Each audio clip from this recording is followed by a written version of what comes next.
Hey there, y'all. Welcome back on campus. Let's join Kenny Garman, who looks like he's preparing for his surgery. Kenny, please tell me you're not operating on anyone.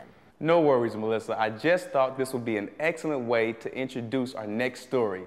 It's from the University of Montana, home of the Grizzlies. The school is located in Missoula, and no less an authority than Rolling Stone magazine has named this the most scenic campus in America. The football powerhouse has won 2 national championships, but is there anyone tougher in school history than the appropriately named women's golf coach, Joanne Steele? If you want to grow up tough, try growing up a golfer in Montana. Joanne Steele learned to deal with adversity real quick. When you're from the North Montana, area, you do what you can do today, and if you're trying to work on something in your game, you try to figure out a way to accomplish that goal today, because tomorrow it may be snow. That attitude would serve Joanne well later in life.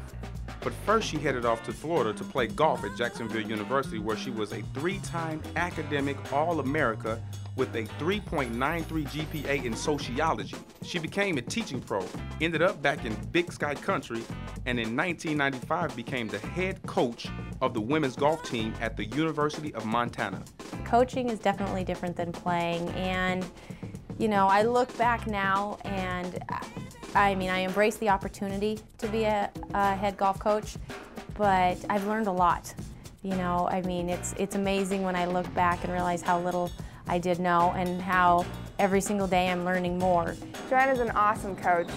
She's not only a role model for all of us, but she's really like a big sister. She's taken all of us in since our freshman year and really guided us through the whole process. So not only on the golf course, but also very understanding with any classwork, and as well as other social aspects of our lives. We come to her for a lot of different things.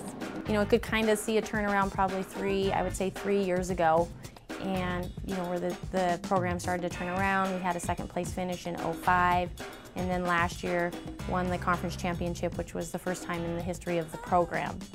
Things were great on the course, but at age 35, Joanne's heart was dying. Her condition was first diagnosed 7 years ago. Hypertrophic cardiomyopathy, and basically it's just a thickening of the lining of the heart is what it is. And some people, there's different types of this condition, and so there's also different procedures that can go along with trying to rectify or alleviate some of the problems you may be having, and I didn't fall into any of those categories other than a heart transplant being my only option. I look back now, and in high school, I would always tell myself, oh, you're so out of shape, but yet I knew I wasn't, because I was continuously active and doing stuff and trying to push myself and run, but would never be able to get that second wind. Couldn't figure out why. So in '05, I started having some episodes of atrial fibrillation, rapid irregular heartbeats, and that's when I really kind of had a wake-up call, I guess, about what was going on. Her team and the school knew Joanne had a heart problem, but she kept the severity to herself. I remember the one day, it was about a week before she came into me, and she said, "Jim, I thank you for moving my office to the back." And I said, "Now why is that such a big thing?" And she said, "Now I can walk up the 8 stairs, get on the landing and rest for 15 minutes, and then I can go up the next 8 stairs and no one will see me." And it was at that point you start to tell your other coaches, you really don't have a lot of problems. And but she never made a big thing of it. On September 17th of 2006, Joanne Steele received her new heart.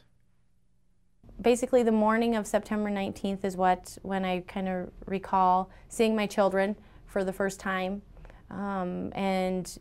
Basically I started crying. I think crying because I was so excited that everything had went well and that they were there.